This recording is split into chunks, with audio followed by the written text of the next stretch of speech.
the circle ends. La la la, la la la la la la. And just because you think you're small, that doesn't mean that you're small at all. And just the way a tiny branch is like a tree to a twig, to someone else you are big. The world is a circle without a beginning, and nobody knows where it really ends. Whoa,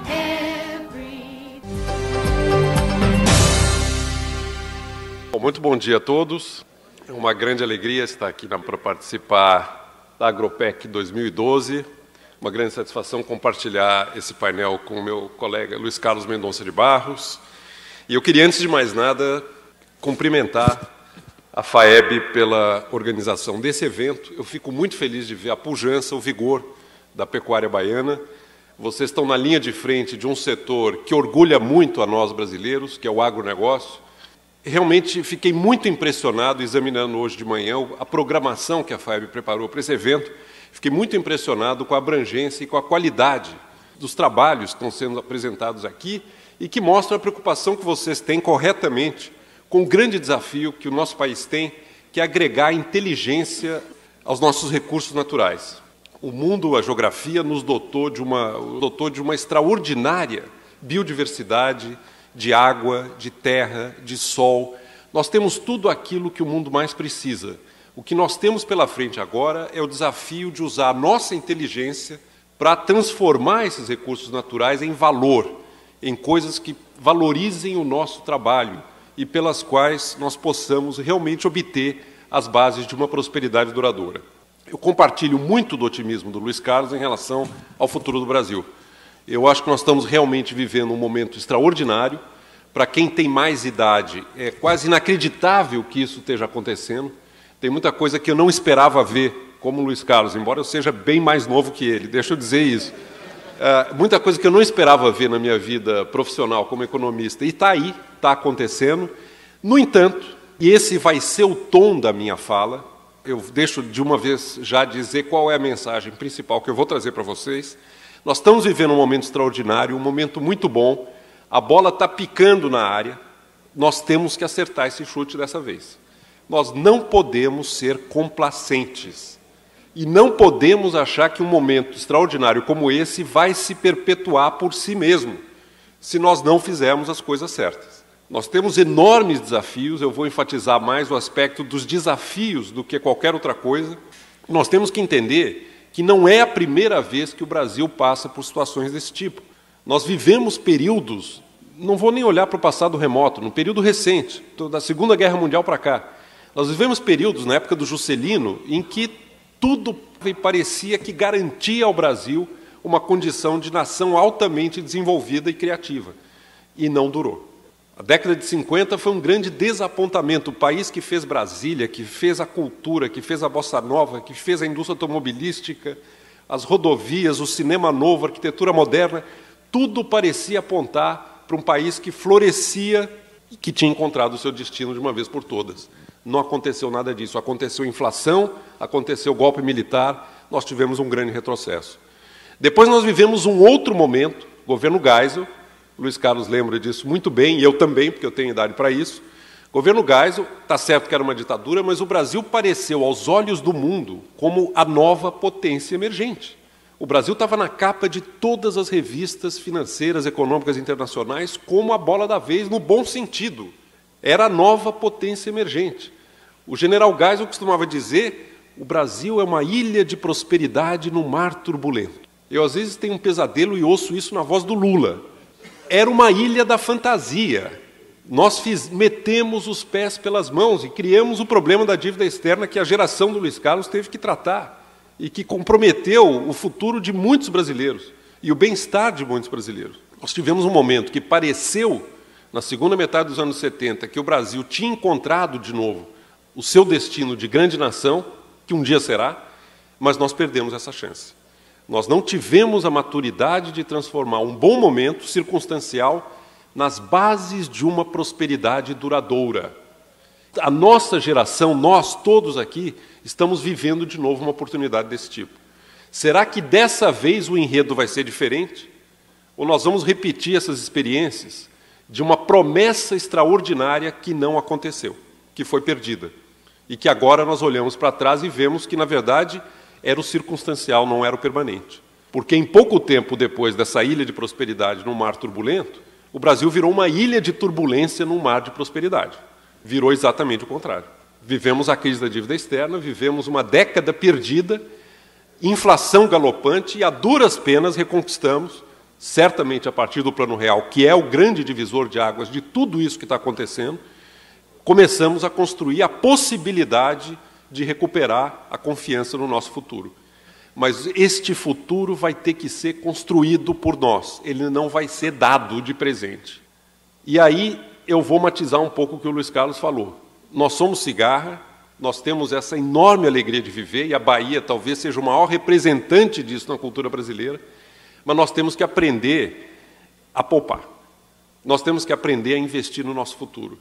Nós temos que aprender a plantar agora a semente de uma base de prosperidade duradoura e não apenas passageira. Porque o mundo não vai estar sempre a nosso favor. E nós vamos ter que trabalhar com muito afinco, com muito cuidado, para não perder mais uma chance que está sendo oferecida para nós e que nós também temos mérito de termos construído essa chance. Então, esse é o tom básico, é a minha mensagem. Nós estamos aqui oferecendo a nossa especialidade, o nosso conhecimento. Vocês é que estão na linha de frente da criação de riqueza, do valor nesse país. Eu acho que nós temos que muito aprender uns com os outros. Eu vou dividir a minha fala em duas partes. Eu vou começar um pouco com um panorama mais geral, como é que eu estou vendo o atual momento da economia brasileira, o modo como nós passamos pela crise de 2008 e 2009, que nos dá essa condição diferenciada no mundo e que nós temos que saber aproveitar dessa vez. E, na segunda parte, eu vou trazer uma mensagem mais específica aqui para vocês que são pecuaristas, que estão na linha de frente da geração de valor e que têm tremendos desafios, especialmente, eu diria, no campo da produtividade. Vocês têm que levar muito a sério essa questão da produtividade, obter mais resultado com os recursos que vocês estão usando, de uma maneira consistente, usando a inteligência, usando o know-how, usando o conhecimento para extrair valor dos recursos naturais que a natureza nos brindou. Então, o meu caminho é do geral para o particular. Eu vou começar falando um pouco do Brasil e depois eu vou trazer uma mensagem aqui para o agronegócio brasileiro, especialmente para a pecuária da Bahia, que está reunida aqui em peso e que, como eu disse, muito me alegra ver a pujança desse setor. Essa reunião aqui é uma demonstração inequívoca disso. Como é que nós estamos hoje? O que é o Brasil? Primeiro, eu vou começar com as boas notícias. Vamos dar algumas boas notícias e depois falar dos problemas. Primeira boa notícia. Aconteceu, de 2008, 2009 para cá, uma coisa que há muito tempo não se via, que é a capacidade do Brasil de absorver uma grande crise internacional sem ir para a beira do precipício. O mundo inteiro está passando, especialmente os países desenvolvidos, por uma crise extraordinária, uma crise que não tinha ocorrido no mundo desde a década de 30, na Grande Depressão. O Brasil, que era um país de hipersensibilidade a tudo de ruim que vinha de fora, bastava um resfriado, um espirro lá fora para virar uma pneumonia seguida de UTI aqui dentro. A gente viu isso acontecer muitas vezes, o governo Fernando Henrique foi muito marcado por essa síndrome, o mundo piorava um pouquinho e o Brasil ia para o FMI, tínhamos nossos problemas, mas éramos muito sensíveis à piora do ambiente global. Dessa vez foi completamente diferente. O mundo passou pela pior crise, como eu disse, desde a década de 30, e o Brasil passou muito bem por ela. Nós tivemos uma pequena recessão em 2009, não foi nada dramático, nada traumático, não tivemos problemas de solvência do Estado brasileiro, em nenhum momento houve suspeita ou medo de que o governo não pudesse honrar os seus compromissos de dívida. O Brasil passou por tudo isso sem descontrole cambial, não houve mega desvalorização, como tantas vezes depois do câmbio flutuante, não precisou aumentar brutalmente os juros, pelo contrário, pela primeira vez um Banco Central no Brasil pôde abaixar os juros durante uma crise internacional, ou seja, foi completamente diferente o enredo. O Brasil passou a um custo relativamente baixo pela crise. E uma primeira pergunta que eu trago aqui é o seguinte: o que permitiu isso? O que é que nos deu um sistema imune capaz de assimilar uma pancada desse tamanho vinda de fora, sem ficar completamente tolhido, prostrado e em dificuldade. E, basicamente, para não me alongar muito, foram 3 coisas. Nós melhoramos muito as nossas contas externas, e aqui o agronegócio é realmente o segredo. A melhoria dos termos de troca que o Luiz Carlos mostrou no gráfico nos ajudou, mas não precisava ter nos ajudado, mas nos ajudou muito, porque nós soubemos usar essa renda que o mundo passou a nos transferir, porque melhorou o preço daquilo que nós vendemos para o mundo em relação ao preço daquilo que nós compramos do mundo. O Brasil soube usar isso, e mérito de governo Lula, diga-se de passagem. O Brasil soube usar isso para diminuir sua vulnerabilidade externa, acumular reservas cambiais, reduzir suas dívidas e seus compromissos lá fora. Tivemos grandes superávites de balança comercial, superávit em conta corrente. O Brasil realmente, quando veio a crise, estava numa posição muito confortável, porque não dependia cronicamente de financiamento externo. Então, isso foi ótimo, isso nos ajudou muito. O segundo grande fator positivo que nos ajudou foi a nova classe média, o dinamismo do mercado doméstico brasileiro, do nosso mercado interno. Essa é uma coisa importantíssima que está acontecendo e que é a mobilidade social no Brasil. Nós temos hoje 35 a 40 milhões de brasileiros que passaram a ter, como nunca tinham tido antes, acesso ao mercado de consumo de massas. E isso coincidiu, esse grande movimento de ascensão social, coincidiu exatamente com o momento em que o mundo viveu essa crise dramática. Então, por termos esse mercado doméstico, por termos essa economia que tem dentro de si mesma a demanda e não depende tanto assim da demanda que vem do resto do mundo, nós pudemos atravessar essa crise sem um colapso, sem uma recessão brutal. O Brasil, por uma série de fatores, e não é apenas política assistencialista, coisas muito importantes e reais no mercado de trabalho, na escolarização da população, no aumento do salário mínimo, que o Luiz Carlos apontou, coisas muito importantes e permanentes permitiram essa ascensão social e esse dinamismo no mercado doméstico que nos protegeu da crise. Terceiro e último ponto, para entender o que é que melhorou no Brasil e nos permitiu passar bem pela crise, foi a continuidade das políticas econômicas.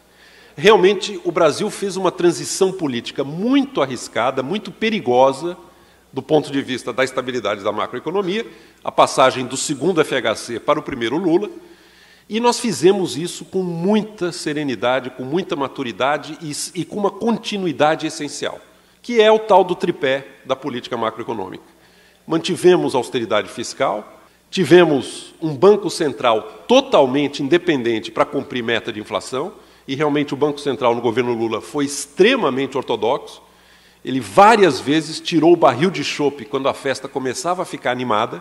Esse é o papel do Banco Central, quando a festa está ficando muito animada e vai ter inflação, vai ter desequilíbrio. O Banco Central vem e tira o barril de chope. Não é uma coisa agradável, ninguém é eleito e aplaudido por causa disso, mas tem que fazer. E se não fizer, vejam o nosso vizinho Argentina, a encrenca em que se meteu, porque na hora de tirar o barril de chope, o Banco Central lá tocou o barril de pinga e a ressaca veio. E, pasmem, a Argentina, a vocação para o desastre dos nossos vizinhos é realmente incomparável. Olha o que aconteceu na Argentina, pessoal. Quando eles perderam o controle da inflação, a inflação começou a incomodar, o presidente, que era o Néstor Kirchner, ligou para o equivalente do IBGE de lá, demitiu o presidente e mandou mudar a metodologia de cálculo da inflação. Em vez de atacar o problema e lidar com o problema, ele quebrou o termômetro. E agora, sabe o que está acontecendo? Quando vem um economista ou um consultor e faz uma previsão de inflação que não bate com a previsão oficial e com o número do governo, que é totalmente surreal, inclusive a revista The Economist tirou a estatística de inflação da Argentina da tabela, porque não tem mais número. Eles colocaram um asterisco onde tinha Argentina não dá. Pois bem, agora sabe o que está acontecendo? Quando alguém faz uma previsão que não bate com o número do governo, o economista ou o consultor é multado pelo governo. $120 mil. Se eu fosse economista lá, eu estava arruinado. A Argentina é realmente incrível, né? A gente não imagina o atroz encanto de ser argentino, a capacidade de inventar confusão. Eu estou dizendo tudo isso para dizer do meu alívio de que isso não aconteceu no Brasil. Nós fizemos uma transição política que podia perfeitamente ter ido para o populismo, e não foi. O Brasil, como nação, mostrou extraordinária maturidade, porque manteve a essência, mesmo que impopular às vezes, a continuidade de um compromisso com a razão, com a estabilidade de preços, com a aceitação de que, às vezes, você precisa sacrificar um pouco agora para preservar o futuro, e nós fizemos isso. Então, houve uma continuidade da política econômica, nós não viramos Argentina, não viramos Venezuela, não viramos Equador, não viramos Bolívia, que enveredaram, lamentavelmente, pelo populismo. E tudo isso nos ajudou tremendamente a chegar a esse momento agora. Vamos começar a falar agora das preocupações e dos desafios. Tem uma coisa preocupante ocorrendo no Brasil. Eu falei da nova classe média, é muito bem-vinda essa mudança na trágica desigualdade que sempre marcou a sociedade brasileira.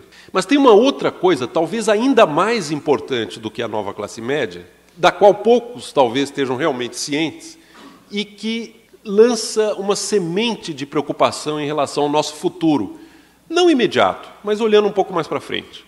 Nós estamos vivendo, pessoal, uma situação única na demografia do nosso país. Nós estamos vivendo uma coisa que o jargão, o termo técnico, chama de bônus demográfico, ou dividendo demográfico. O que é isso? É uma coisa muito importante. O que aconteceu é o seguinte, o Brasil triplicou a população em 45 anos. Nós tínhamos aproximadamente 50 milhões de habitantes no início da década de 50, e nós chegamos a 150 milhões de habitantes em 1994. Nós triplicamos a população do nosso país em 45 anos. Foi um movimento muito rápido, uma verdadeira explosão populacional. Aconteceu. Paralelamente, aconteceu uma outra coisa. A partir da década de 70, a taxa de fecundidade, ou seja, o número médio de filhos que uma mulher tem na sua vida, caiu aceleradamente. O Brasil, nos anos 50 e 60, tinha, em média, 5 a 6 filhos por mulher. O Brasil, hoje, tem menos de 2 filhos, em média, por mulher. É 1,9. Foi muito rápido esse movimento de queda do número médio de filhos por mulher. Isso tem a ver com escolarização, tem a ver com a novela das 8, tem a ver com uma série de coisas. Mas a combinação dessas duas coisas nos trouxe uma situação na composição da nossa população que todos nós brasileiros temos que entender, porque ela nos dá uma oportunidade que não vai se repetir no futuro, que é o tal do dividendo demográfico. Presta atenção, explodiu a população. Imagine a pirâmide da população etária, a população dividida por idade. Explodiu a população. Na base dessa pirâmide entrou uma bolha. Muita criança entrando na população. Então, a base da pirâmide cresceu muito. O tempo vai passando, essa população que nasceu no pós-guerra vai subindo. Na pirâmide etária, ela vai subindo. Como caiu a fecundidade, os novos entrantes na população vão diminuindo. Então, a base da pirâmide começa a estreitar. Então, chega um momento em que a taxa de dependência é baixa. Presta atenção nisso, você tem uma proporção enorme da população com a idade entre 15 e 64 anos, gente no ápice da sua capacidade de produção, gente que está no apogeu da sua vida laboral, podendo trabalhar, podendo produzir. Você tem uma proporção muito grande de pessoas no meio da pirâmide, você tem um número cada vez menor de novos entrantes, crianças que são dependentes, e você ainda tem uma proporção pequena de idosos lá em cima. Então você tem uma taxa de dependência na população muito baixa. Você tem muita gente trabalhando em relação àqueles que precisam de renda gerada por quem está trabalhando. E o Brasil está em pleno dividendo demográfico. Nós estamos nesse momento mágico em que a proporção de brasileiros que trabalha é muito grande relativamente à proporção de brasileiros idosos e brasileiros crianças. O que deveria permitir ao país, e não está acontecendo, poupar e investir uma fatia muito maior da sua renda para criar as bases de uma prosperidade no futuro. Está claro o que eu estou falando? Qual é a poupança hoje no Brasil? Esse é um número muito sério. O Luiz Carlos falou da cigarra e é verdade. De R$100 de valor que nós criamos com o nosso trabalho, nós poupamos hoje no Brasil 17. Tudo considerado, governo e sociedade. Os países asiáticos que crescem 7, 8, 9% ao ano, poupam 30% da renda. Nós poupamos 17%. É muito pouco. O que é poupança? Poupança é a parte do seu trabalho que você não está consumindo agora, mas você está transferindo para o futuro, fazendo capital para ser mais produtivo lá na frente. Você está investindo, poupança para ser investida. Os Estados Unidos, quando crescia como um país asiático hoje, vamos lembrar que os Estados Unidos era um país emergente no final do século XIX, poupava 30% da renda. Nós estamos em pleno dividendo demográfico com uma poupança muito baixa. E esse é um fato grave do Brasil de hoje. Porque pensem o seguinte, essa bolha que está no meio do caminho, as pessoas em idade de trabalho, ela não vai parar no tempo, ela vai subir. Daqui a 20, 30 anos, todos nós que estamos nessa sala seremos idosos. Alguns já o são. Eu estou quase lá. Mas como é que nós vamos sustentar essa bolha que começou lá embaixo, passou pelo meio do caminho e vai chegar lá em cima, se nós não aumentarmos a nossa produtividade agora? A capacidade de tirar riqueza com o nosso trabalho, de criar riqueza com o nosso trabalho. E como é que se faz isso? Como é que se aumenta a produtividade de um país? Tem duas coisas fundamentais. Capital físico e capital humano. Capital físico, máquinas, equipamentos, infraestrutura, meios que potencializam o valor criado pela hora trabalhada, a diferença entre você trabalhar com trator e você trabalhar com arado. Isso é capital físico. A diferença entre você ter tecnologia, e está aí a Embrapa, que é um exemplo que merece aplauso do Brasil, a diferença entre você ter tecnologia, você ter computador, você usar software, ou você ter uma banquinha de camelô na rua para ganhar vida. É isso que faz a diferença. Capital físico é a primeira coisa. E a segunda, não menos importante, capital humano. Educação, treinamento, qualificação, produção de conhecimento, capacidade de usar a inteligência para aumentar o valor do nosso trabalho, aprimoração do nosso trabalho. E quando nós olhamos a capacidade brasileira hoje de formar capital físico e formar capital humano, realmente é de se ficar preocupado. É muito baixa, especialmente pelo momento que nós estamos passando do dividendo demográfico. A nossa infraestrutura é o que é. Quem sabe agora, com a nova regulamentação e marco regulatório, se melhora um pouco a capacidade de transferir recursos para investir nessa área crítica da nossa vida. Prejudica enormemente o agronegócio brasileiro, que é tão competitivo e ainda aceita esse desaforo, mas não precisava. E nós temos um problema talvez ainda mais grave de capital humano, de educação. Esse é um problema crônico da vida brasileira, a baixa qualidade do ensino e a dificuldade que nós temos de aprimorar as faculdades humanas por meio da educação formal. Eu vi um dado outro dia que não me saiu mais da cabeça. E eu queria compartilhar com vocês, porque realmente o momento é muito bom, está tudo ótimo, mas não vamos nos enganar mais uma vez. O IBOP, Fundação Paulo Montenegro, fez uma pesquisa inédita no Brasil de uma coisa que é tecnicamente chamada analfabetismo funcional. Não é o analfabeto do IBGE. O analfabeto do IBGE é o cara que não consegue sequer copiar o próprio nome ou soletrar uma palavra. Então, o critério do IBGE é muito frouxo. Se a pessoa copia o nome e soletra mal e mal o que lê, já é considerado alfabetizado. O IBOP resolveu fazer um estudo mais sério para ver quem é efetivamente alfabetizado no Brasil. Alfabetismo funcional. O que é isso? Ler um texto e saber interpretá-lo, correlacionar ideias num texto que leu. Ao ler alguma coisa, conseguir separar o que é o fato e o que é a opinião de quem está escrevendo. Fazer conta, saber fazer uma conta de fração, saber fazer operação aritmética. Então, o IBOP foi a campo para medir o analfabetismo funcional no Brasil. O resultado que apareceu, a primeira vez que eu li, eu fiquei incrédulo. Eu falei, não pode ser verdade. Esse número está errado. Eu li na imprensa e falei, não pode ser. Eu fui atrás da pesquisa. Era isso mesmo. Era isso mesmo. E o dado que me disparou todos os alarmes, e qualquer brasileiro, eu acho que ficará, que ama esse país, ficará preocupado com isso, o dado é o seguinte, pessoal. Dos egressos do ensino superior no Brasil, ou seja, daqueles que terminaram a faculdade, 38% são analfabetos funcionais. Não conseguem ler e interpretar um texto. Não conseguem fazer uma operação aritmética. O cara está terminando a faculdade sem ter feito o ensino médio. E no papel está tudo lindo.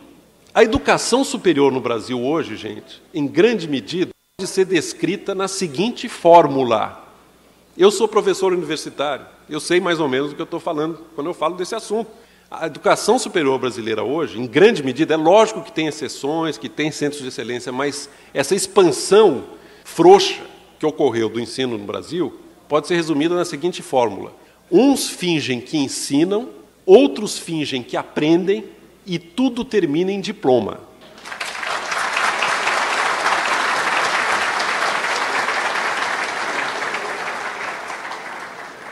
A gente não pode aceitar isso. E aqui eu junto com o tema da classe média. Essa nova classe média, e isso é muito bom, ela tem uma demanda explosiva por educação. Mas como é que a nova classe média entende a educação? Ela quer credenciais educacionais.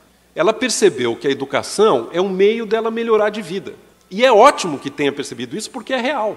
Só que o que não está ocorrendo é que essa demanda por educação esteja sendo acompanhada de uma contrapartida de real formação educacional, porque está virando um balcão de negócios. O governo tem que exigir do sistema de ensino, tanto privado quanto público, critérios muito mais rigorosos de aprovação. A pessoa não pode obter o diploma nem no ensino fundamental se não demonstrar publicamente que aprendeu aquilo que é necessário para você ter o diploma de ensino fundamental completo, que é saber ler, saber escrever, fazer conta. O ensino médio é a mesma coisa, o ensino superior é a mesma coisa. Então nós temos que levar a sério. Não adianta multiplicar diplomas sem lastro, imaginando que o Brasil resolveu esse problema. É uma espécie de inflação, Luiz Carlos, é uma nova inflação brasileira. Diplomas sem lastro. Assim como tinha papel sem lastro, agora multiplica graus educacionais à vontade, 97% matriculados no ensino fundamental. Não é real isso. Não basta estar matriculado para a coisa estar acontecendo. Então, o que está acontecendo é o seguinte: nós estamos desfrutando de um momento favorável, o Brasil passou muito bem pela crise, nós temos uma oportunidade nova, que há muito tempo não se oferecia, mas se nós não olharmos com seriedade para as nossas dificuldades e não, de alguma maneira, melhorarmos a nossa capacidade de transferir recursos do presente para o futuro, transformando em capital físico, transformando em capital humano, nós vamos envelhecer antes de enriquecer. Esse é o risco que a sociedade brasileira tem hoje. Essa bolha demográfica vai chegar lá em cima e nós não vamos ter a base de capital que nos daria produtividade para garantir uma vida digna e uma renda para quem já não vai mais estar no ápice da sua capacidade de trabalho. Eu vou dizer mais uma coisa antes de passar a falar um pouco aqui do agronegócio e da pecuária. Falar mais uma coisa: por que que nós poupamos tão pouco e investimos tão pouco da nossa renda? Tem um aspecto da cigarra que o Luiz Carlos colocou e do qual eu não discordo. Eu gostei daquela divisão entre a cigarra que trabalha e a cigarra que não trabalha. É boa. É isso aí. O brasileiro é cigarra que trabalha, felizmente. Não é cigarra vagabunda. Mas tem um cigarrão nessa história, chamado Estado brasileiro. E que às vezes é pior quando trabalha do que quando não trabalha. Deixa o homem trabalhar. Estamos vendo aí. Como é que é a história do cigarrão? A carga tributária bruta. Por que nós poupamos e investimos tão pouco? Presta atenção nesse número, porque é a coisa talvez mais fundamental da macroeconomia brasileira, no meu modesto entendimento. A carga tributária bruta é o total de impostos que o Estado brasileiro arrecada da sociedade. Eu estou considerando aqui União, Estados e municípios. Quando veio a Constituição de 88, essa carga tributária estava aí em torno de 24% do PIB. De cada R$100 de valor que o brasileiro cria com o seu trabalho, 24 iam para o Estado. Cofres públicos, renda tributária, arrecadação tributária. Hoje está em 36% a carga tributária bruta. De cada R$100 que nós criamos de valor, 36 vão direto para os cofres públicos. Aumentou muito. Não para aí. O Estado brasileiro, tudo considerado, gasta mais do que ele arrecada. Tem um déficit nominal. Ele está gastando mais ou menos, em situação normal hoje, 2 a 3% do PIB, além do que ele arrecada. Esse é o déficit.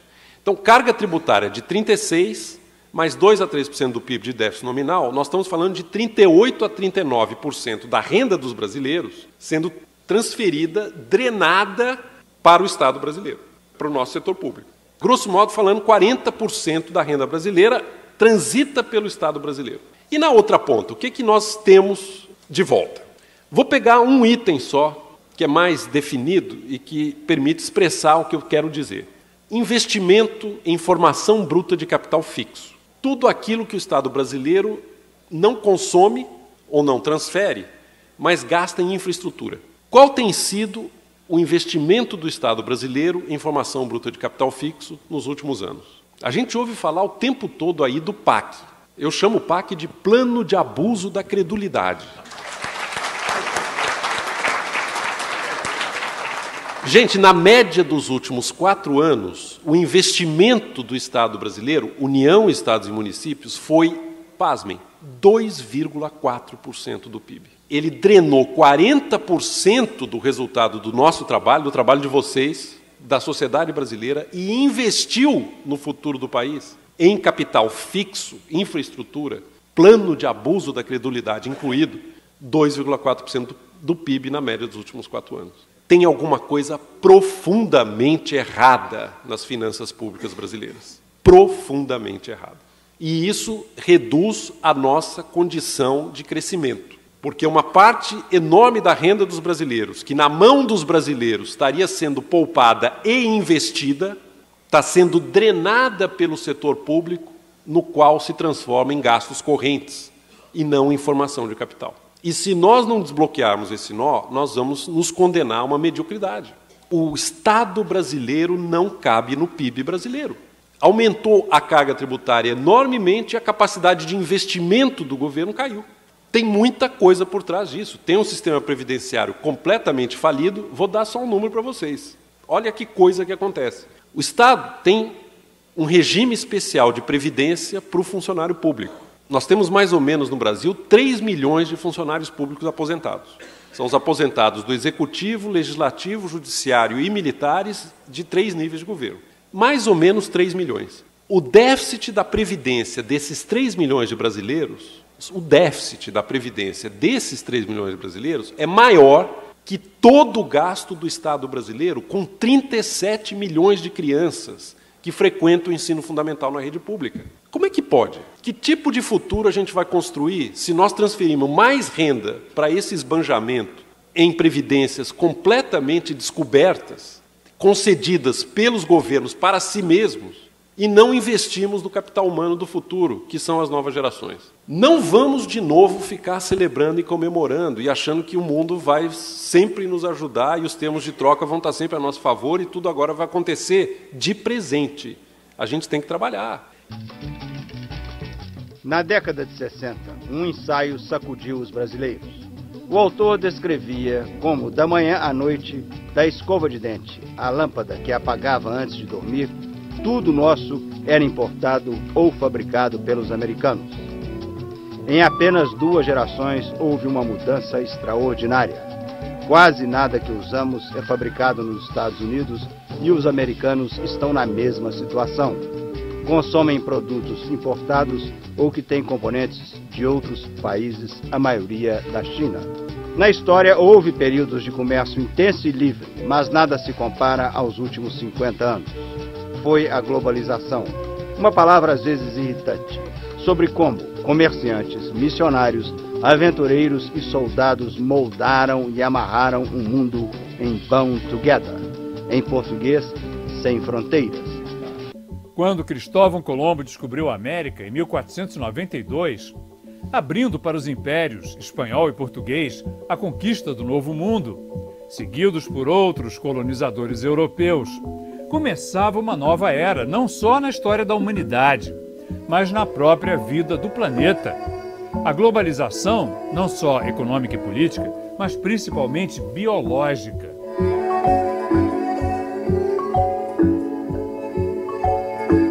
Uma troca mundial de plantas, animais, germes e doenças, que devastou as populações indígenas das Américas, destruiu culturas e civilizações no hemisfério ocidental e revolucionou a ecologia de todo o planeta. Para dar conta dessa transformação profunda, ainda não contada nos livros de história, o jornalista americano Charles Mann acompanhou o trabalho pioneiro de cientistas de muitas áreas que nos últimos anos trouxeram à tona o passado esquecido dos nossos continentes. Uma das revelações mais fascinantes é a descoberta, na Amazônia, de vestígios de grandes civilizações ainda desconhecidas. Em 2 livros, 1491 e 1493, ele relata o que está sendo descoberto sobre o antes e o depois da chegada de Colombo.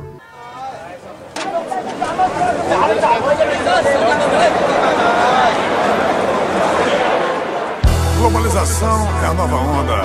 Império do capital em ação, fazendo sua rotineira ronda. No gueto não há nada de novo, além do sufoco, que nunca é pouco. Além do medo, do desemprego, da violência e da impaciência de quem partiu para o desespero numa ida sem volta. Além da revolta de quem vive às voltas com a exploração e a humilhação de um sistema impiedoso. Nada de novo.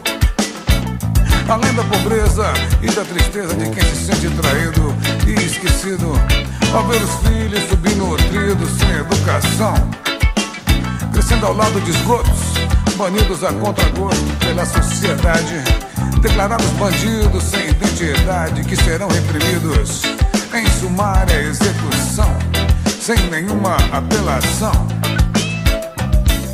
Não há nada de novo entre a terra e o céu, nada de novo, senão o velho dragão em seu tenebroso véu de destruição e fogo, sugando o sangue do povo, de geração em geração, especulando pelo mundo todo. É só o velho sistema do dragão.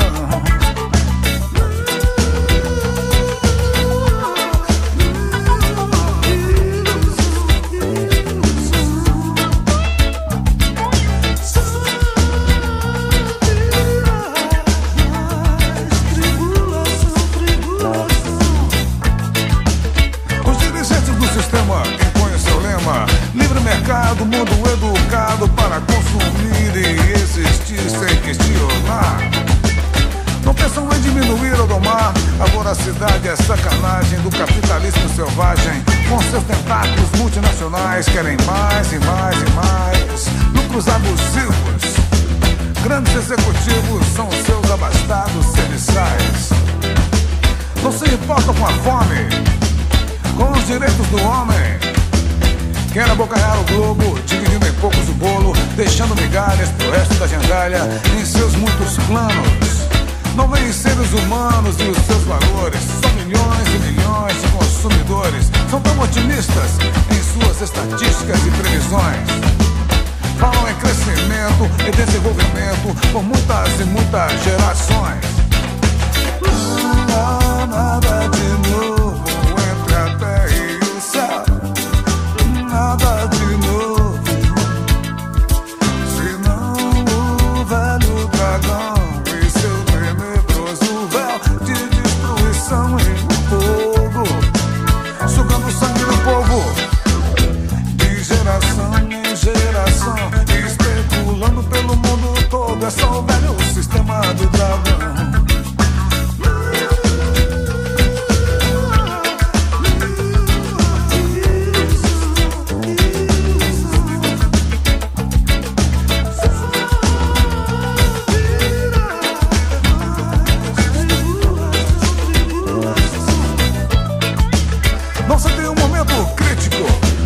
Talvez apocalíptico. Os tigres asiáticos são um exemplo típico. Agora mais parecem gatinhos raquíticos e asmáticos.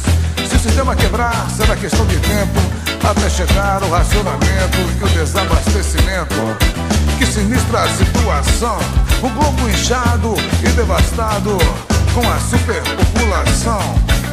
Tempos de barbárie então virão, tempos de êxodos e dispersão. A água pode virar ouro, o rango, um rico tesouro. Globalização é uma falsa noção do que seria a integração, com todo o respeito à integridade e à dignidade de cada nação. É a lei infeliz do grande capital, o poder da grana internacional que faz de cada país apenas mais um seu quintal. É o poder do dinheiro regendo o mundo inteiro. Cada vez mais ricos e metidos, pobres cada vez mais pobres e falidos.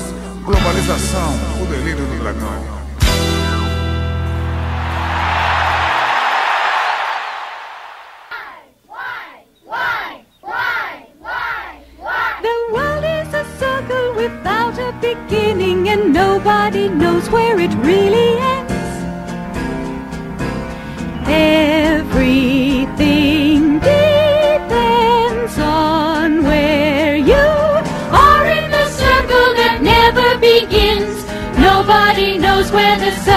the limbs. La la la, la la la la la la. And just because you think you're small, that doesn't mean that you're small at all. And just the way a tiny branch is like a tree to a twig, to someone else you are big.